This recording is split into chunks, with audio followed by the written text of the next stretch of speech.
Antes el templo era hermosa. ¿Cuántos lo saben?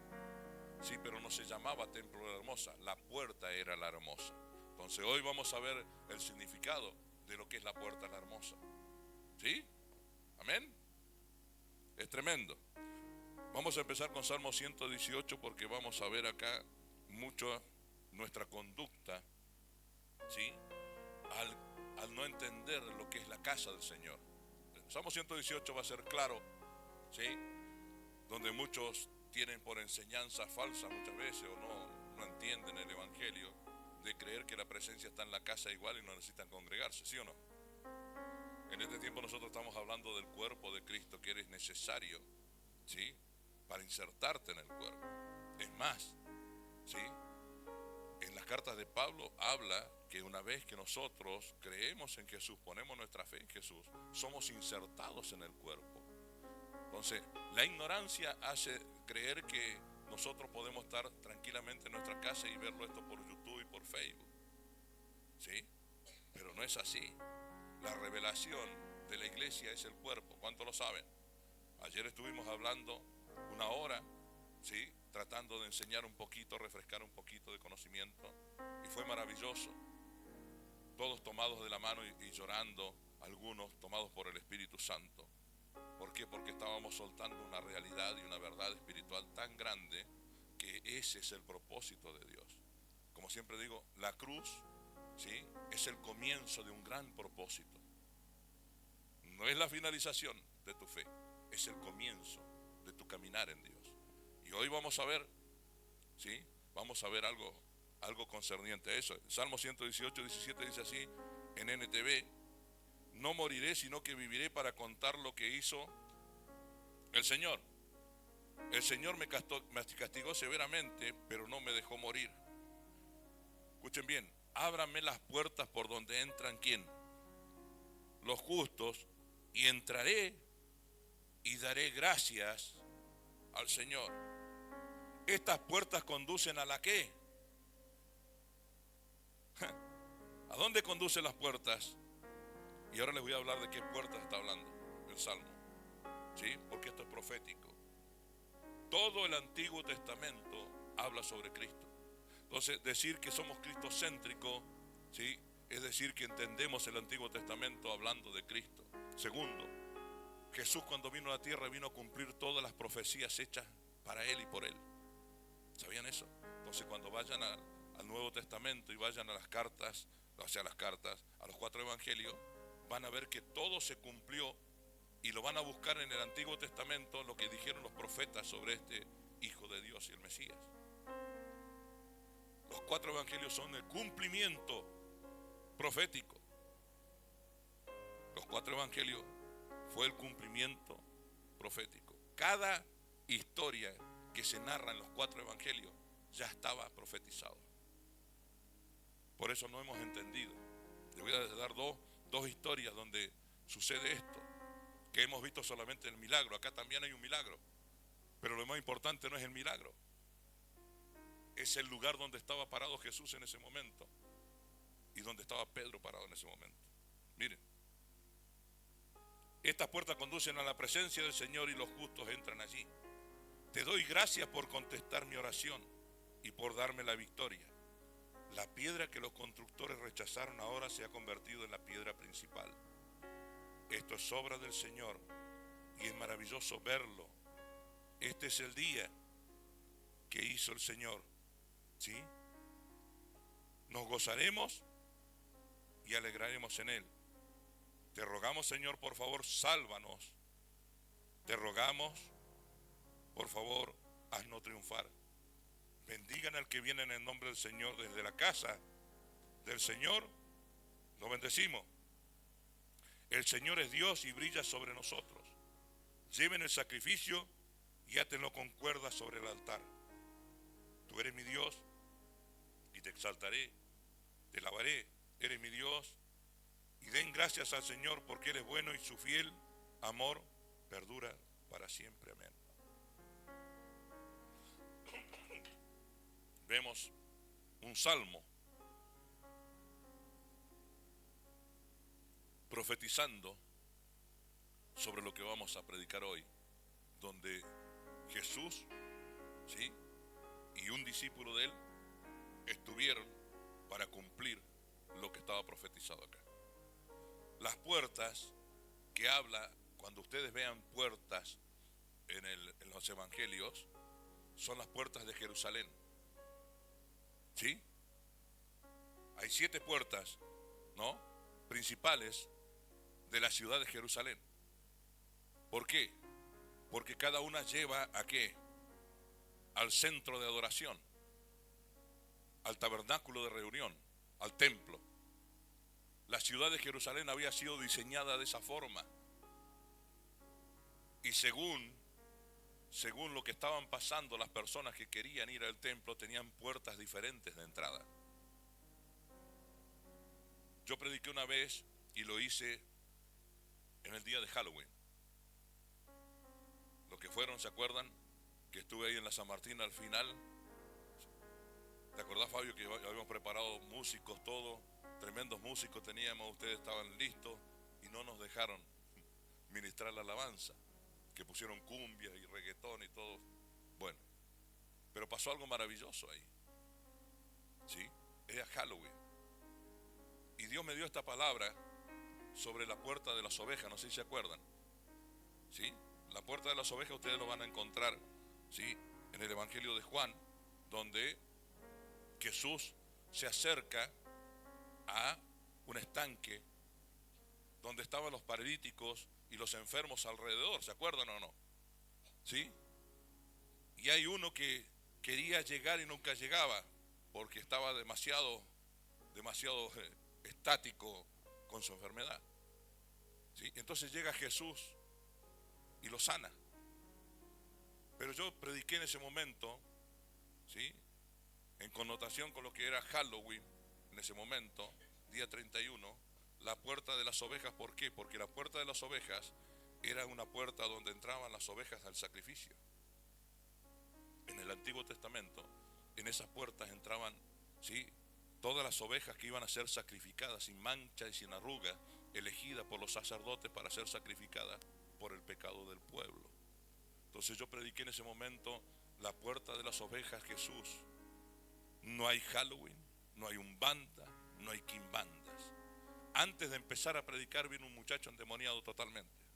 Estaban los pastores en fila, lo pudieron ver. ¿Quiénes vieron eso? ¿Se acuerdan? ¿Vos lo viste? Antes de comenzar, ¿sí?, se manifestó uno y me vino a confrontar. Yo solamente le solté una palabra y caminó como 50 metros y cayó. Y se levantó y empezó a dar gloria a Dios, porque era cristiano y era de un pastor que estaba ahí, un pastor que estaba acompañándonos ahí. Fue, abrazó a su pastor y siguió congregándose, pero estaba tomado totalmente por un espíritu desde el primer momento. Y los que fueron saben que los que justamente andaban por las calles se manifestaban ahí en el estacionamiento. Y los pastores que estaban acompañándonos en ese momento empezaron a ministrar liberación en el estacionamiento. Yo no lo veía porque estaba arriba de la tarima, pero después me dieron la devolución. Mirá lo que pasó ahí. Muchos pastores tuvieron que ministrar liberación ahí en ese lugar. Entonces yo estaba estableciendo que Jesús era la puerta de las ovejas. Sus ovejas escuchan su voz, ¿sí?, y la siguen. ¿Pueden creer que ese momento se desaparecieron los que andaban con el asunto de Halloween? ¿Se acuerdan? 2 o 3 quedaron nada más que andaban vestiditos ahí. Y cuando salimos con la iglesia a las calles, que caminamos por la San Martín, se hacían humo. ¿Qué pasaba ahí entonces? Estamos declarando, ¿sí?, el poder y el señorío de Dios, de nuestro Dios. Y el apoyo fue inmediato. Amén. Entonces, la puerta de las ovejas. Pero si vos te detienes a ver el milagro del paralítico que fue sanado por Jesús y no por las aguas, donde dice que había un ángel que batía las aguas, entonces el que caía en el estanque era sano. Pero en ese momento estaba Jesús, que era la puerta de las ovejas, la puerta de la salvación, y lo sanó al paralítico. Esa es una puerta. Esa es una puerta. Hoy vamos a hablar de otra puerta. Y vamos a ver que el milagro que se hizo en esta puerta, ¿sí?, no era significativo el milagro, sino el lugar donde estaba. Y me voy a aventurar a decir, muchas veces la iglesia está, pero no está. ¿Sí? Está muy cerca, pero no entra. Mire, Hechos capítulo 3, verso 1.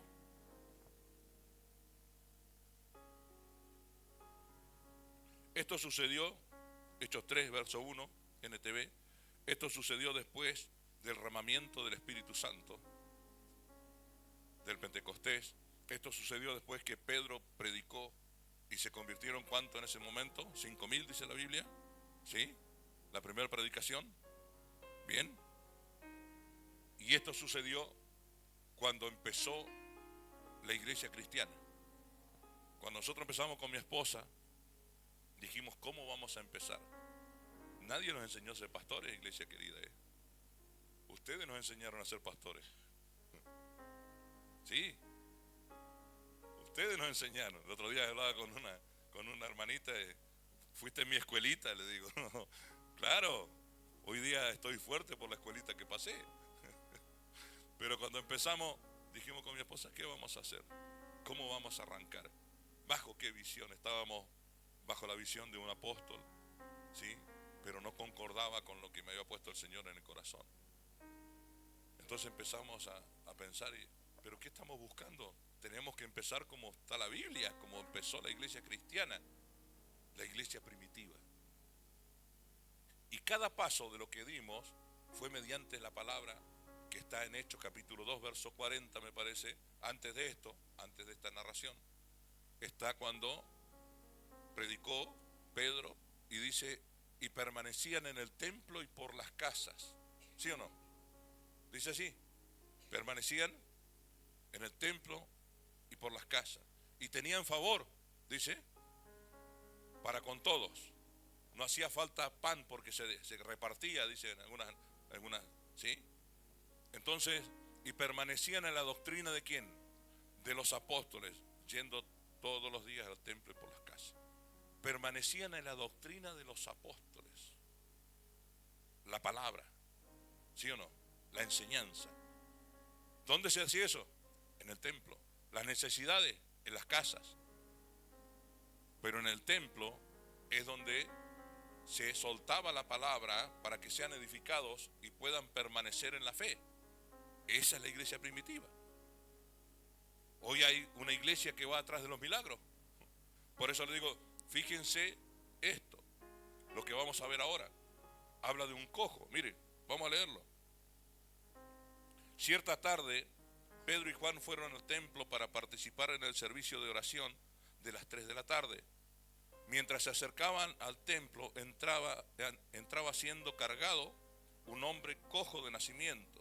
Todos los días lo ponían junto a la puerta del templo, la que se llama Puerta la Hermosa. En esta versión dice Puerta la Hermosa. En Reina Valera dice el Templo de la Hermosa.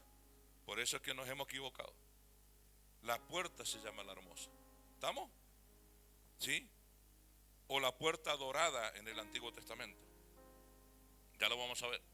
Para que pudiera pedir limosna a la gente que entraba. Cuando el hombre vio que Pedro y Juan estaban por entrar, les pidió dinero. Pedro y Juan lo miraron fijamente y Pedro le dijo, míranos. El hombre lisiado lo miró ansiosamente esperando recibir un poco de dinero. Pero Pedro le dijo, yo no tengo plata ni oro para ti, pero te daré lo que tengo. En el nombre de Jesucristo de Nazaret, levántate y camina. Entonces Pedro tomó el hombre lisiado de la mano derecha y lo ayudó a levantarse. Y mientras lo hacía, al instante los pies y los tobillos del hombre fueron sanados y fortalecidos. Se levantó de un salto, se puso de pie y comenzó a caminar. Luego entró en el templo con ellos caminando, ¿qué dice? Saltando y alabando a Dios. Y toda la gente lo vio caminar y lo oyó adorar a Dios. Voy a contar otra vez un testimonio de sanidad sobre esto, sobre el momento en que yo creí, y a través de que creí, y a través que de la persona creyó, Dios hizo una sanidad de cáncer tremenda. Lo voy a contar porque tiene que ver, cada vez que me acuerdo y de este texto, siempre tengo que contar esta sanidad que Dios hizo. ¿Te acuerdas, Lili? La mujer esa que fue sana.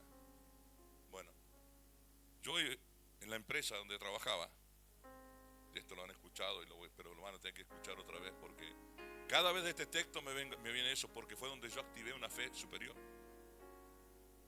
¿Sí? A pesar que me rechazaron en el momento en que yo iba a orar, me rechazaron, no importa, yo igual oré por esa persona y fue sana de cáncer terminal, metástasis completa. El marido trabajaba conmigo y todos los meses pedían plata. Fíjense, no, mirá la locura que yo tenía, sigo teniendo, pero era más loco todavía. Y todos los meses pedían plata, todos los fines de mes pedían plata. Y yo no sabía para qué era. Y yo nunca andaba con plata en el bolsillo, porque no tenía. Me alcanzaba muy poco, un sueldo muy básico. Entonces en ese momento entro al baño, y entra al baño el muchacho este que andaba recolectando el dinero de todos los compañeros. Éramos como 100 compañeros en Escanca ese tiempo, ductos, ¿sí? Y él estaba ahí, andaba en un camión, y entró al baño, ¿sí? Y yo le pregunto, che, le digo, ¿por qué andás recolectando plata? ¿Qué no sabés? No, le digo, mi esposa está enferma gravemente de cáncer. Y todos los meses los compañeros deciden ayudarme para que yo pueda viajar y estar con mi esposa, que se está muriendo. Dejo mis hijos y todos los meses pasa lo mismo. Yo le digo, ¿sabes que no tengo plata ni oro? Me acordé de esto porque lo había escuchado. No tengo plata ni oro, pero ¿sabes qué te voy a dar? La posibilidad de que Dios haga algo en tu esposa. Déjame que vaya a tu casa y ore por tu esposa, porque yo creo que la puedes sanar. No tengo plata ni oro, pero esto te doy. Y me fui a la casa con mi esposa, un día sábado me parece que fue. Golpeo, sale él.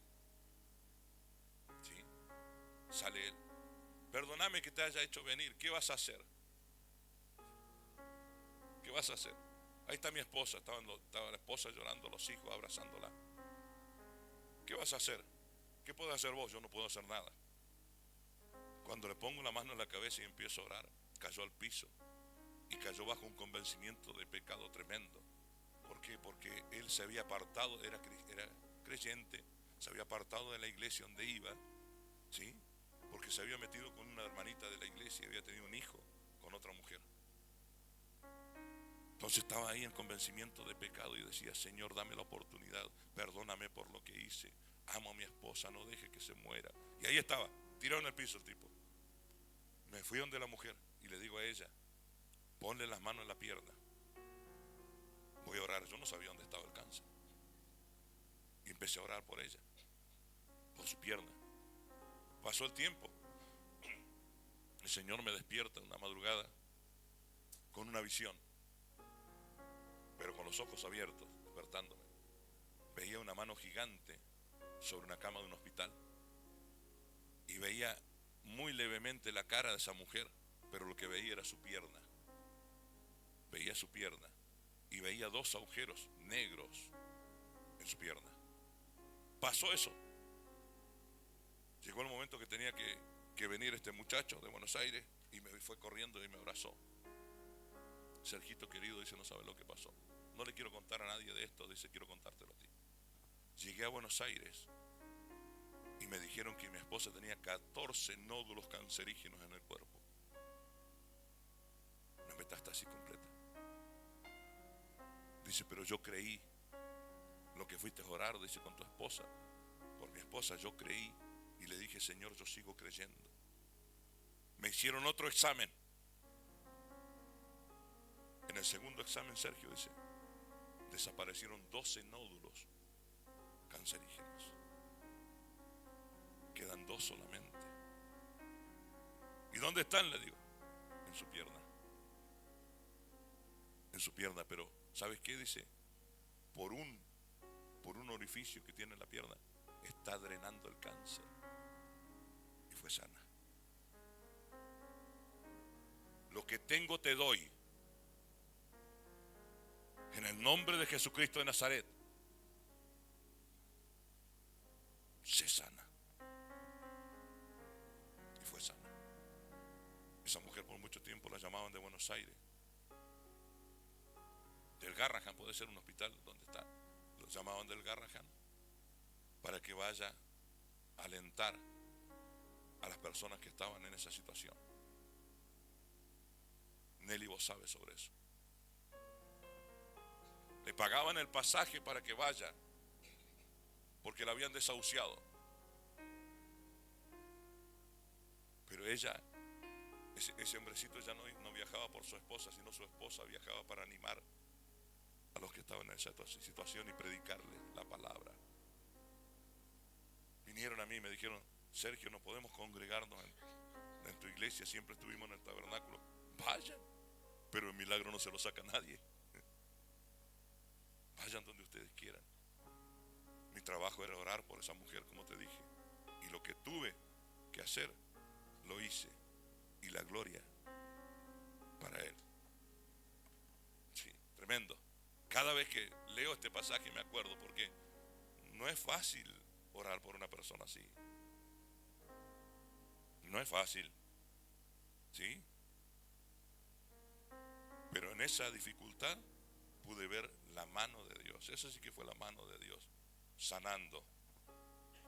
Eso hizo que yo sea un hombre con un poquito más de fe. Yo voy a orar por un enfermo y yo sé que si esa persona tiene fe en ese momento, lo recibe, es sano. El otro día vino un muchacho acá. No vino Pati hoy. Así está. ¿No? El muchacho tenía su pierna, ¿sí o no? Un dolor tremendo. El otro día viene Fede y me dice: ya está jugando al fútbol.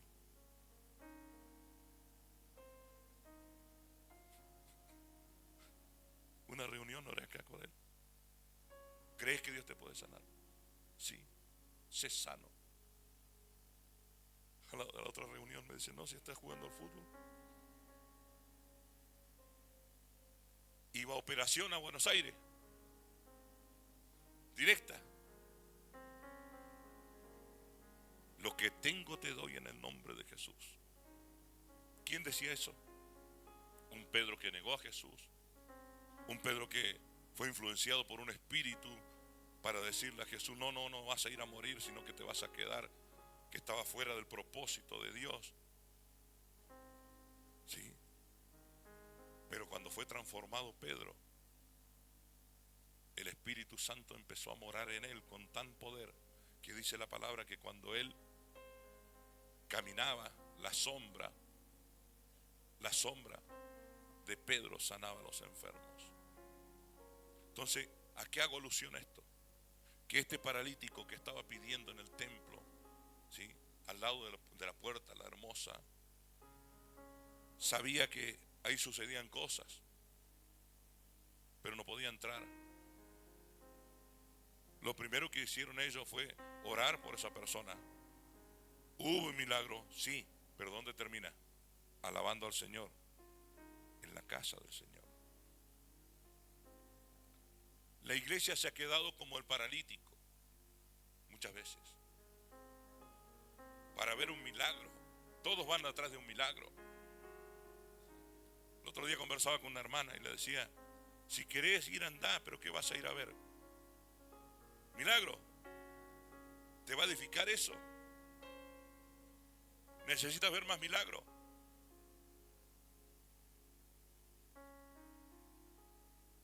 Muchos se van a enojar con esta clase de cuestionamiento que les hago.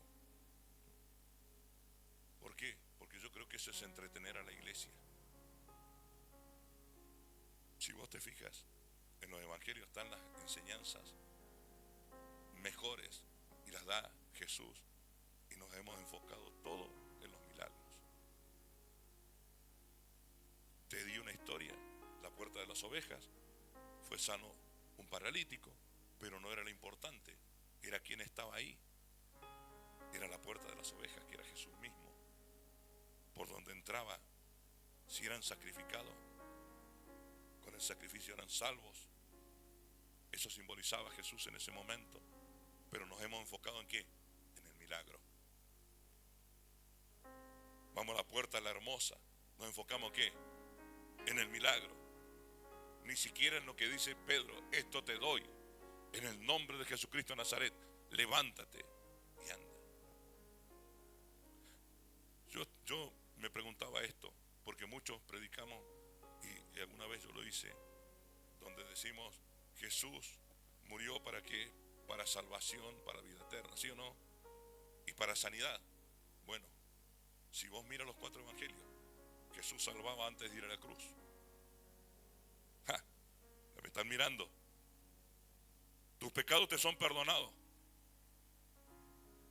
Sé sano. O sea que antes de la cruz Jesús ya estaba haciendo. Entonces, ¿qué es la cruz? Si Jesús hubiera estado 10 años más de ministerio, ¿a cuántos hubiera salvado y a cuántos hubiera sanado?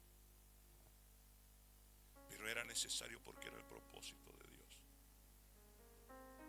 A seguir. Él no tenía que bautizarse, se bautizó. ¿Se dan cuenta que es el ejemplo de nuestro hermano mayor? En cuanto a la revelación de esta enseñanza, Él es nuestro hermano mayor porque es el ejemplo a seguir. La Biblia lo dice, nuestro hermano mayor. ¿Amén? Bien. Mire, la puerta de las ovejas, como les decía, es una de las puertas de Jerusalén que fue reparada por el sumo sacerdote Eliasib y los sacerdotes. ¿Se acuerdan eso? Lo leímos una vez de Nehemías, cuando fueron restauradas las puertas de Jerusalén. ¿Se acuerdan? ¿Sí? Pero vamos a ir a la puerta que estamos tratando de enseñar. Se llamaba puerta oriental o puerta dorada. Se refiere a la puerta del templo y una de las puertas de la ciudad de Jerusalén, la puerta hermosa. Era la puerta, sí, era la puerta. Pero mire, vamos a ir a Ezequiel 44:1 y acá es donde me voló la cabeza lo que dice este profeta. Si Nehemías vino a restaurar las puertas, escuchen bien, Nehemías restauró las puertas. Lo primero que es restaurar las puertas, ¿sí? En el Antiguo Testamento, cuando el pueblo de Israel había sido preso, cautivo, y llegan de Babilonia y lo primero que hacen es restaurar las puertas. ¿Cuántos saben eso? ¿Sí? ¿Bien? Pero Jesús vino a restaurar después totalmente. ¿Por qué? Porque mire lo que dice Ezequiel capítulo 44, versículo 1 al 7. Luego el hombre me llevó nuevamente a la puerta oriental, ubicada en el muro exterior de la zona del templo, pero que estaba cerrada. Entonces el Señor me dijo, esta entrada debe permanecer ¿qué? Nunca más volverá a abrirse, nadie más abrirá la entrada por ella y entrará por ella, pues el Señor Dios de Israel entró por aquí. Por lo tanto permanecerá siempre cerrada. Únicamente el príncipe podrá sentarse debajo de esta entrada para disfrutar de una comida en la presencia del Señor. Pero solo podrá entrar y salir por la antesala de la entrada. Luego el hombre me llevó por la entrada norte hasta el frente del templo. Miré y vi que la gloria del Señor llenaba el templo del Señor. Así que caí al suelo, rostro en tierra. Entonces el Señor me dijo, hijo de hombre, presta mucha atención. Usa los ojos y los oídos y escucha atentamente todo lo que te diga sobre las ordenanzas acerca del templo del Señor. Presta mucha atención a los procedimientos para usar las entradas y las salidas del templo. Se dan cuenta que esto es más profundo que la sanidad de un cojo al lado de un templo, ¿sí o no? Has traído extranjeros incircuncisos a mi santuario, gente que no tiene corazón para Dios. De ese modo profanaste mi templo, incluso mientras me ofrecías mi alimento, la grasa y la sangre de los sacrificios.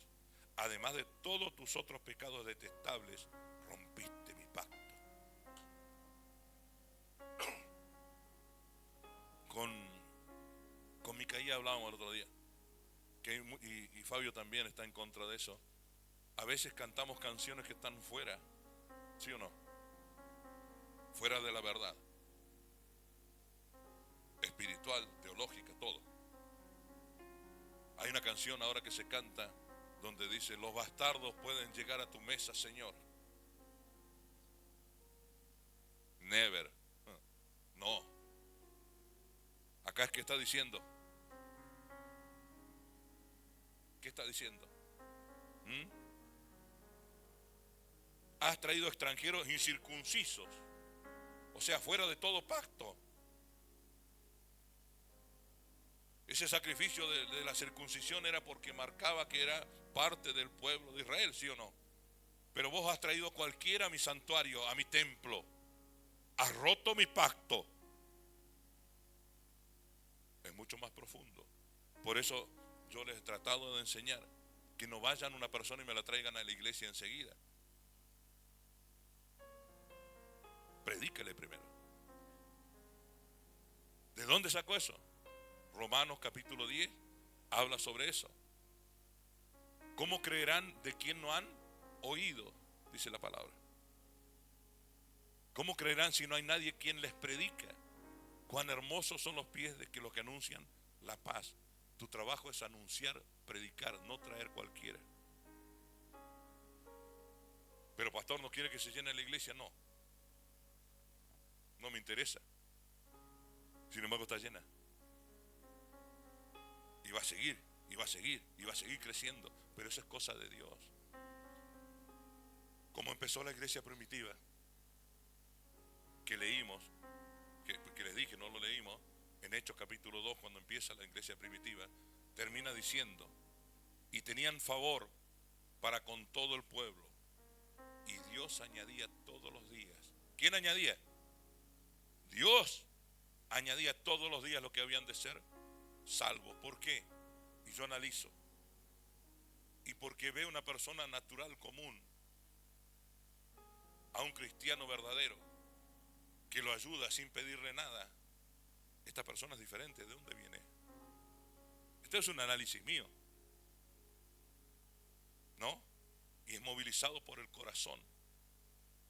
Entonces no te preocupes de que vengan a la iglesia. Preocúpate de predicarles un verdadero evangelio y de darle testimonio, como decía la palabra también, permaneciendo en el templo y en la doctrina de los apóstoles, convenciéndote de que Jesús es el que tiene que glorificarse, nadie más. Esa es la forma de predicar. No traiga gente por traer,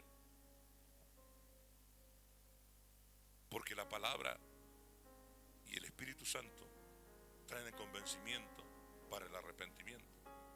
Es la única forma que te puedas sentar a la mesa del Señor. Tengamos el temor de predicar como dice el Señor, de enseñarle a la gente quién es Cristo. Yo te aseguro que vos no vas a invitarlo a nada, se va a venir solo. Con mi esposa mucho tiempo, ¿sabes qué hacíamos? Íbamos a las casas, orábamos por las personas, orábamos por sanidades, eran sanas y de repente abrían la puerta y entraban, sin invitarlos, porque Dios había hecho una obra en sus vidas. Nos había usado libres, sanos, y se venían a la casa del Señor. No los traíamos así nomás. La importancia de esta enseñanza donde el cojo, ¿sí?, que fue sanado, entró al templo. ¿Sí o no? ¿Es así? Entonces, yo quise seguir un poquito con esto, ¿no? Y hemos estado predicando del nuevo nacimiento como revelación, ¿no? Pero a través del nuevo nacimiento, gracias, ¿sí?, viene una nueva vida en Cristo. ¿Cuántos saben eso? El nuevo nacimiento es el comienzo. Todos nacemos de nuevo, nada más que no sabemos cómo vivir a través de ese nuevo nacimiento. Un nuevo nacimiento significa desaparecer. Hay una nueva creación. Cuando dice nacer de nuevo, no significa que aparte tuya todavía viene, ¿sí?, o clonado con ese ser. No, viene con un ADN diferente. Es una nueva criatura. Las cosas viejas pasaron, todas son hechas nuevas. Cuando se te revela eso, una persona cuando se le revela ese versículo, el pasado ya no lo molesta. Las cosas viejas pasaron, todas son hechas nuevas. Hay una oportunidad para vivir una novedad de vida nueva. Así dice la Biblia. Entonces, al entender el nuevo nacimiento, lo que empieza a gestarse es una vida nueva en Cristo, totalmente diferente a la que llevabas. ¿Y cómo se logra eso? A través de la enseñanza de los apóstoles, permaneciendo en el templo y por las casas. Miren, Romanos 5:19.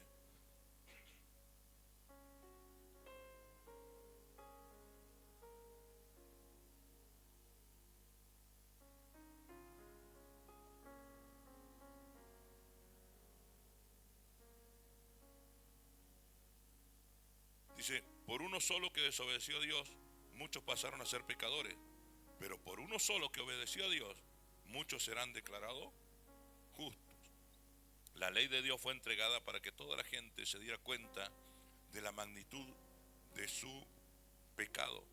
Pero mientras más pecaba la gente, más abundaba la gracia maravillosa de Dios. Entonces, así como el pecado reinó sobre todos, los llevó a la muerte, ahora reina en cambio la gracia maravillosa de Dios, la cual nos pone en la relación que correcta con Él. ¿Qué es lo que hace la gracia? No es solamente para que te salves, es para llevarte una relación correcta con el Padre. ¿Sí o no? Correcta con Dios. Y nos da como resultado la vida eterna. Separado de mí nada podéis hacer, dice Juan 15. ¿Sí o no? Separado de mí nada podéis hacer. Entonces acá está el verdadero evangelio. Permanecer en el templo y por las casas. Permanecer junto a Él. ¿Para qué? Para la vida eterna. Se dan cuenta que no es tan fácil solamente como una declaración de fe. ¿Sí o no? La gracia no es para salvarte solamente, sino para ponerte en la relación correcta con Él. Y el resultado, la vida eterna. Yo creo que en estos versículos que estamos leyendo ahora, no habría nadie que me hiciera una pregunta, ¿sí? ¿La salvación se pierde o no se pierde?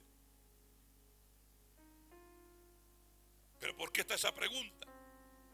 Justamente porque no hemos tomado esto. Que la gracia no es para salvación solamente, es para ponerte en una intimidad con Dios. Para que tengas una relación. Ahora yo pregunto, si tienes una relación correcta con Dios, a través de la fe, del amor, del temor, ¿sí? ¿Qué va a impedir que seas salvo? Ahora me hago otra pregunta. Entonces, ¿por qué todavía están con el asunto de la salvación? ¿Se pierde o no se pierde? Porque hemos creído que es por declaración y por fe solamente. Pero Santiago nos confronta, la Biblia te va a confrontar cuando te sales de contexto. ¿Sí? Muéstrame tus obras. ¿Sí? Y yo te mostraré mi obra, pero por mi fe. La verdadera fe viene acompañada de obras que se hacen a través de ¿qué? De creer en Jesús. Como les dije la otra vez, lo importante no es que tengas fe, sino en quién estás poniendo tu fe. Y si lo estás poniendo en Él, y esa gracia que recibiste de parte de Dios, la tienes para juntarte a Él y hacer su voluntad, descansar en Él, ¿qué impide que seas salvo? ¿Quién puede hacer otra vez esa pregunta? ¿Salvación se pierde o no se pierde? Tremendo. ¿Sí o no? En el capítulo que sigue, el 6. Ahora bien, ¿deberíamos seguir pecando para que Dios nos muestre más y más su gracia maravillosa? Por supuesto que no. Nosotros hemos muerto al pecado, entonces ¿cómo es posible que sigamos viviendo en pecado? ¿O acaso olvidaron que cuando fuimos unidos a Cristo en el bautismo, nos unimos a Él en su muerte? Pues hemos muerto y fuimos sepultados con Cristo mediante el bautismo. Eso lo hemos tomado solamente para el bautismo, no, Señor. Ahora vamos a ver que no es el bautismo. El bautismo, ¿sí?, es una evidencia del verdadero cristiano, sí, pero está mucho más profundo. Porque en el bautismo se muestra que tu vida pasada se sumergió en las aguas. Te estoy mirando.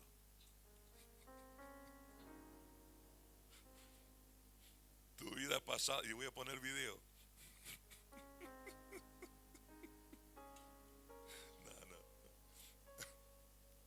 Tu vida pasada se sumerge en las aguas y resucitas con Cristo una nueva vida.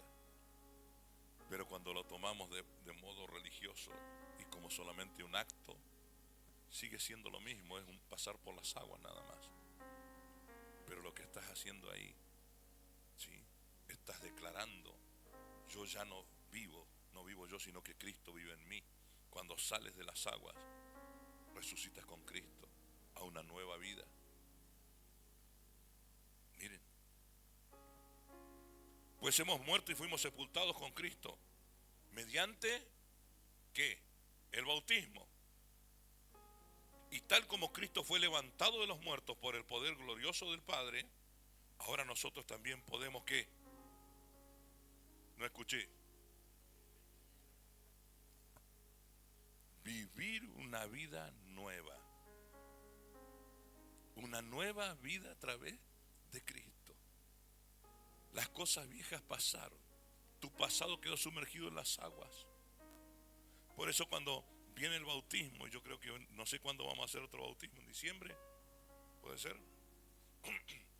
Cuando hagamos el bautismo, ¿cuánta enseñanza doy? 15 minutos.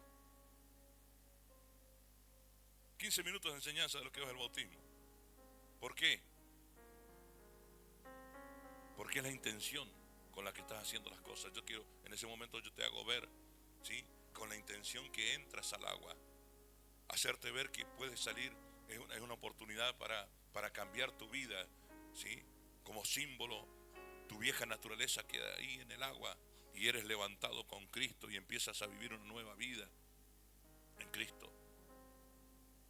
No se necesita tremendos estudios de una semana, de 15 días. Si la persona no está dispuesta, no está determinado a dejar el pasado, a dejar las heridas, a dejar el dolor. ¿Cuántas veces tenemos que bautizarnos entonces para? Claro, si fuera así, no tenés que bautizarte otra vez. Hay iglesias que te hacen bautizar otra vez. ¿Sabían eso? ¿Sí? Porque el bautismo de otra iglesia no sirve. Acá se han bautizado otra vez, pero yo les advierto, ustedes ya fueron bautizados, pero no les explicaron de la manera correcta de lo que es el bautismo. Si por eso, pastor, me quiero bautizar, bueno, vamos al agua otra vez, pero bueno. Pero el bautismo es una sola vez. ¿Sí? Un solo bautismo, dice la palabra. ¿Bien? Pero qué importante es de cómo entras al agua. Y sabiendo este versículo que dice acá, que tu vieja vida murió con Cristo y resucitas a una vida nueva. ¿Es así, no? Bien. Dado que fuimos unidos a Él en su muerte, también seremos resucitados con Él. Sabemos que nuestro antiguo ser pecaminoso fue crucificado con Cristo. ¿Se acuerdan cuando le dije, se me había escapado la carne de la cruz? ¿Se acuerdan? Satanás fue vencido en la cruz. ¿Sí o no? El mundo fue vencido en la cruz. Pero la carne también. La carne fue crucificada juntamente con Él. Entonces tu vieja naturaleza, si todavía perdura en ti, es porque tú quieres. No tendría el poder como el pecado tampoco. Si pecas es porque quieres. ¿Sí o no? Porque el poder del pecado fue quitado, ¿o no? Yo he vencido al mundo. Otra. Y acá dice la carne fue crucificada. Y en otro versículo que les he leído también, donde dice el pecado fue crucificado en la carne también. Entonces Dios nos dio todo para ser libres. Como Fabio los hacía repetir, ¿cuántos son libres en Cristo? Somos libres, de todos somos libres. Que no se te haya revelado o que siga la concupiscencia, como dice la palabra, la maldad de tu corazón, el deseo de pecar, eso es otra cosa. Pero puedes ser libre, puedes santificarte todos los días, apartarte para el Señor, porque Jesús lo hizo todo en la cruz de Calvario. Te dio la victoria total sobre todo, sobre Satanás, sobre el mundo, sobre la carne, sobre los principados, las potestades, todo. Arrasó con todo. Hoy somos libres, somos hijos de la promesa, somos la iglesia de Cristo. Estamos hablando del cuerpo, todo el plan de Dios. Cuando morimos con Cristo fuimos libertados del poder del pecado.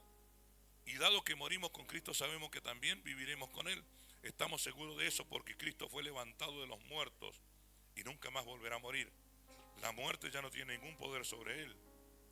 Cuando murió, murió una sola vez, a fin de quebrar el poder del pecado. Pero ahora que Él vive, vive para la gloria de Dios. Así también ustedes deberían considerarse muertos, ¿qué dice? Al poder del pecado y vivos para Dios por medio de Cristo Jesús. No permitan que el pecado, ¿qué dice? Controle la manera en que viven. No caigan ante los deseos pecaminosos. Un versículo dice, Dios no tienta a nadie, sino que el hombre es tentado de la propia concupiscencia de su corazón.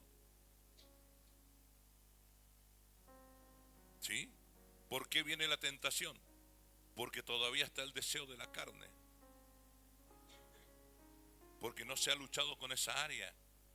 Porque lo hemos dejado solamente ver lo bueno, lo que es malo. Eso es pecado.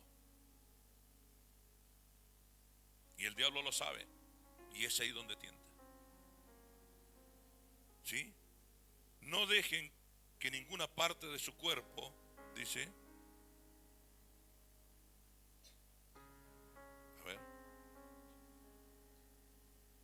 se convierta en un instrumento del mal para servir al pecado.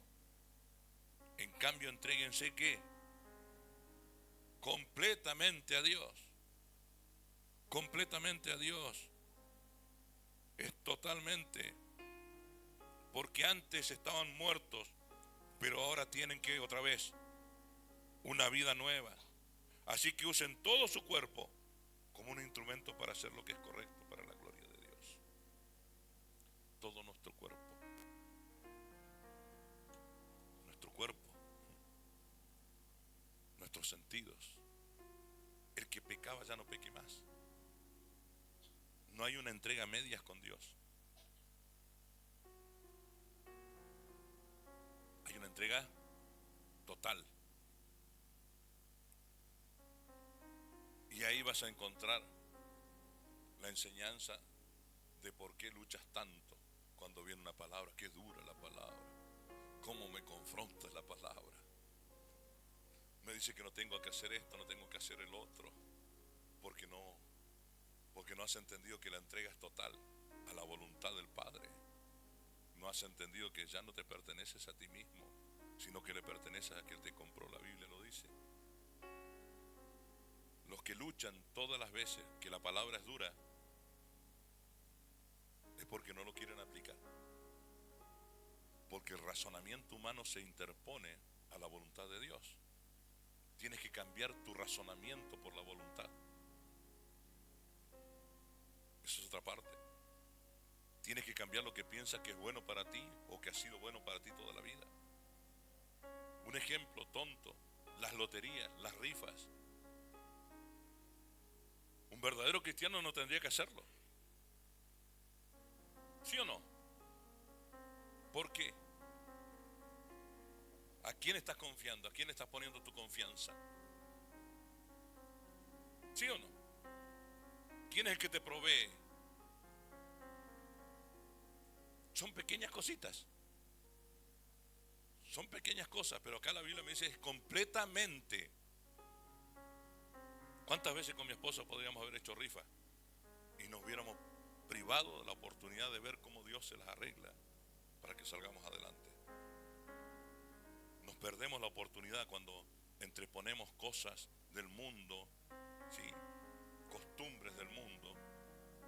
Nos perdemos la oportunidad de ver la gloria, la manifestación y el poder de Dios en nuestras vidas, como Él obra. Cuando le creemos más a la gente que a Dios. Cuando le creemos más a los médicos que a Dios. Ya está. Dios es por sobre todas las cosas, es sobrenatural, es por sobre toda naturaleza. Tu fe tiene que estar basada en el Cristo de la gloria, que murió y resucitó. Pero lo que dice y lo que leímos es que nosotros también tenemos que morir y resucitar con Él. Nuestra vieja vida ya está. En esta congregación por lo menos ya nadie viene y me dice, no, porque mi mamá fue así, yo soy así. Ya lo entendieron en el pasado, ¿sí? Tiene que quedar atrás, se terminó. Hay muchos que siguen luchando con el pasado, por eso siguen las liberaciones, entre comillas, que hacen, ¿no? Que le ponen las manos, echan fuera un demonio, viene otra vez, el mismo demonio viene. Y claro, porque la persona se acostumbró a vivir en una cautividad. Por eso digo, el nuevo nacimiento es algo tremendo, porque ¿sabe qué? Me da una ayuda gigantesca a la iglesia, porque la persona misma es la que lucha. A través de la palabra entiende que la lucha verdadera está en uno mismo. Entonces vos mismo le quitas todo poder a las tinieblas. Cuando entiende que Dios no tienta a nadie, sino que el diablo te está tentando porque hay algo que todavía te gusta hacer y no lo quieres dejar de hacer, la palabra viene a través del Espíritu Santo y te trae temor. Y empiezas a luchar y le empiezas a pedir ayuda al Espíritu Santo para que te dé dominio propio. El dominio propio es el que va a evitarte un montón de dolores de cabeza, que vas a poder decir, no, esto no lo voy a hacer. Qué lindo.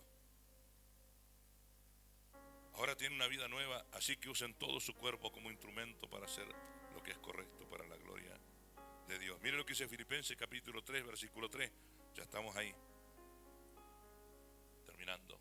Tenemos la cena del Señor. Filipenses 3:3. Mire lo que dice. Pues lo que adoramos por medio del Espíritu de Dios, somos los verdaderos ¿qué? Circuncisos. Confiamos en lo que Cristo Jesús hizo por nosotros. No depositamos ninguna confianza en qué, en esfuerzo humano. Si tu fe, lo que dice este versículo, yo creo que este es uno de los mejores versículos para aclarar esto. Tu fe fundamentada en Cristo, no en esfuerzos humanos, no es lo que tú puedas hacer, es porque Él ya lo hizo. Tu fe fundamentada en el autor y consumador de la fe. No puedes avanzar, no puedes madurar. Pídele al Señor. ¿Por qué? Miren lo que sigue. Filipenses 1 ahora, versículo 1 al 6. Estamos terminando. Yo puse un puntito, no le di ningún puntito, me olvidé, pero este puntito dice, si hay llamamiento, hay culminación completa. Eso le puse. Filipenses 1, versículo 1. Saludos de Pablo y de Timoteo, esclavos ¿de quién? Esclavos de Cristo Jesús. Yo, Pablo, escribo esta carta a todo el pueblo santo de Dios en Filipos, que pertenece a Cristo Jesús, incluidos los ancianos gobernantes y los diáconos. Que Dios, nuestro Padre y el Señor Jesucristo les den gracia y paz.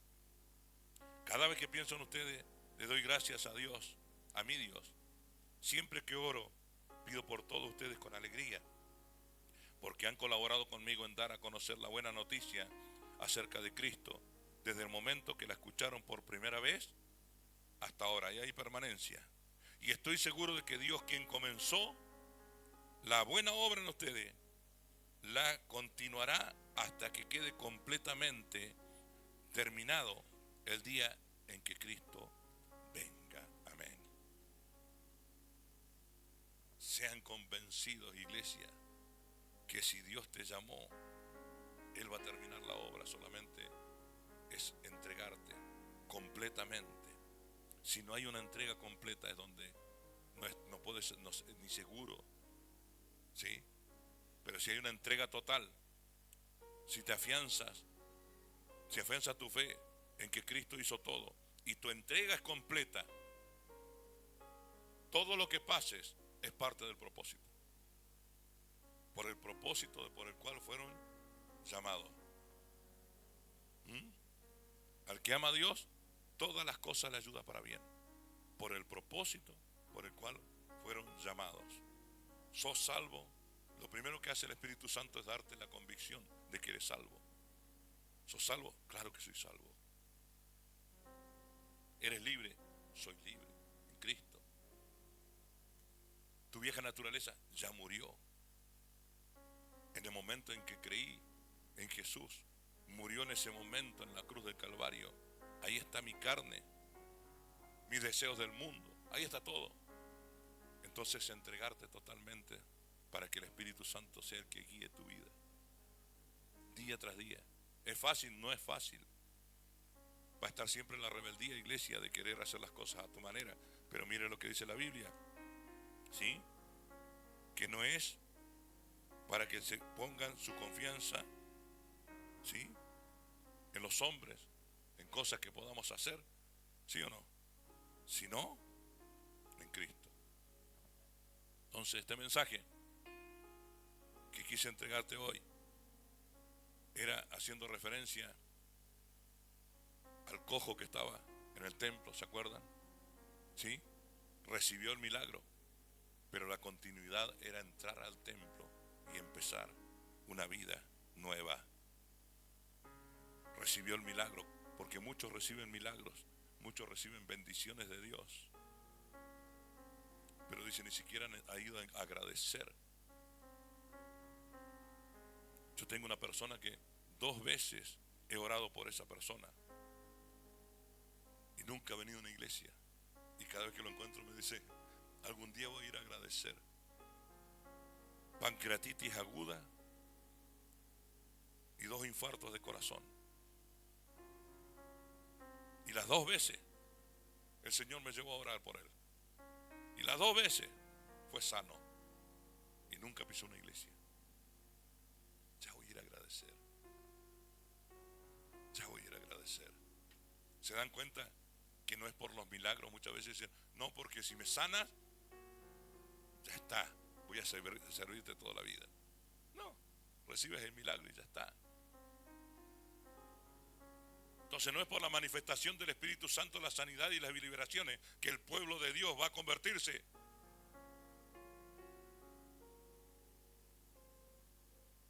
Entonces, ¿para qué estamos trayendo más liberación, más sanidad, para que la gente vea qué va a haber?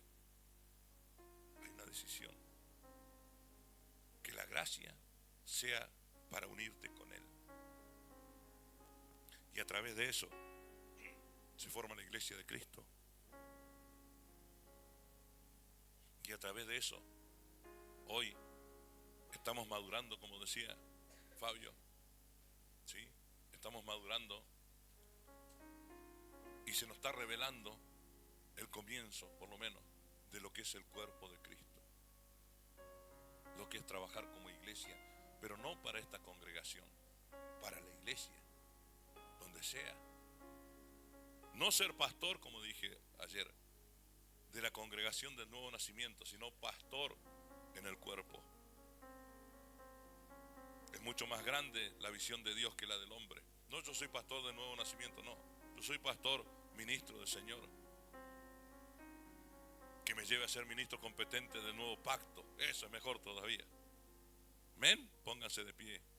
Entonces esta palabra es para que entiendas que como ese paralítico muchas veces se ha recibido milagros, se ha recibido cosas preciosas, sobrenaturales de Dios.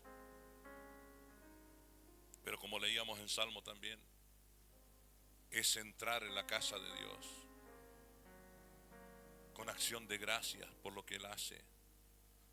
Es entrar en la casa de Dios para ser transformado, cambiado totalmente a la imagen de que entregó su vida por ti. El agradecimiento no va de palabra. El agradecimiento tiene que ser una entrega total. No es venir a la iglesia solamente para sentirte bien, para cargar un poquito las pilas, sino porque es la casa de Dios donde sos instruido, donde sos cambiado, donde sos transformado, para que puedas ser ese cuerpo caminando en la tierra para los que lo necesitan.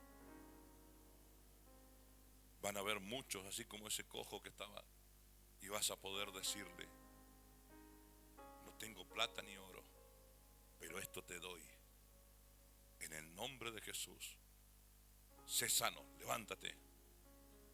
Y los milagros van a ocurrir, claro que sí, pero tu intención tiene que ser que lleguen a Cristo, que sean formados, que sean discipulados, que sean esa iglesia que viene a buscar al Señor, la novia.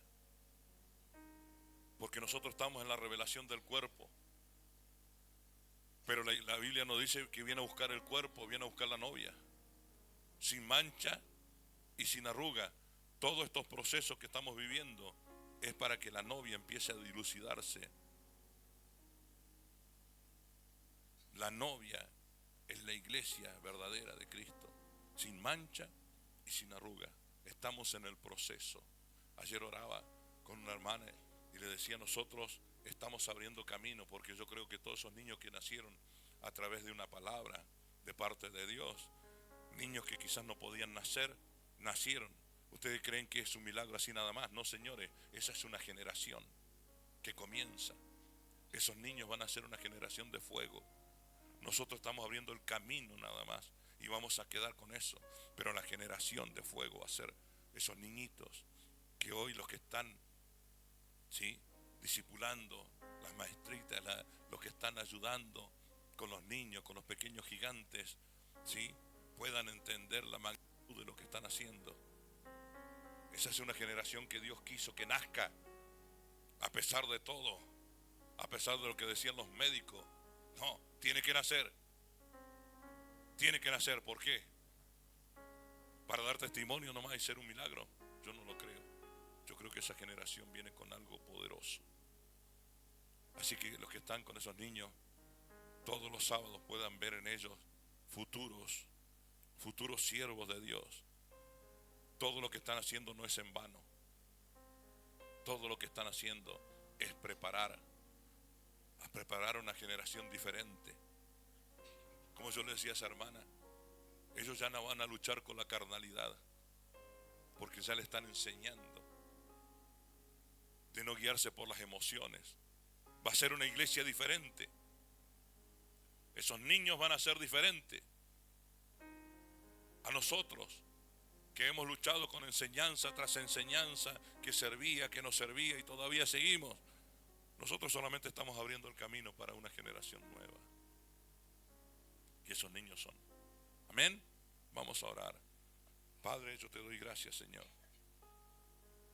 Gracias, Padre Santo, porque nuevamente la revelación de Cristo viene a nuestras vidas. Tú eres la puerta dorada. Tú eres la puerta hermosa. Esa puerta que se había cerrado porque el pueblo de Israel había pecado contra ti y se había cerrado y la presencia estaba. Pero cuando vino Jesucristo, vino a restaurar eso. El velo se rompió, dice la Biblia, para que entremos a la presencia. Hoy la iglesia puede entrar a tu presencia como está. Tienen entrada libre y gratuita a la presencia de Dios. Hoy la misma puerta es Jesús. Todo se resume en una puerta, Cristo. Y hoy, nuevamente, si entendiste este mensaje a lo que quería llegar, nuevamente puedes entrar al templo y adorarlo y a entregarte completamente, nuevamente tienes la oportunidad. Porque te digo algo, iglesia, si sigues viviendo un evangelio de esa manera vas a sufrir solamente. Vas a vivir en una lucha constante de lo que quieres hacer y lo que Cristo quiere hacer en ti. Padre, en el nombre bendito de Jesús, yo te pido que el Espíritu Santo traiga convencimiento a esta palabra y podemos ver cada uno de ellos convenciéndose de lo que es correcto de vivir una vida completa en Cristo. Totalmente, bajo tu bendición, bajo tu misericordia. Padre eterno de la gloria, en el nombre poderoso de Jesús, toca los corazones que tengas que tocar en esta mañana preciosa, para que puedan vivir una nueva vida en Cristo, una novedad de vida a través de tu voluntad. Chicos, pongan algo de fondo y estamos. Bendito Padre Celestial, que hoy pueda haber entendido la iglesia, Señor, que la entrega es total, no es a medias.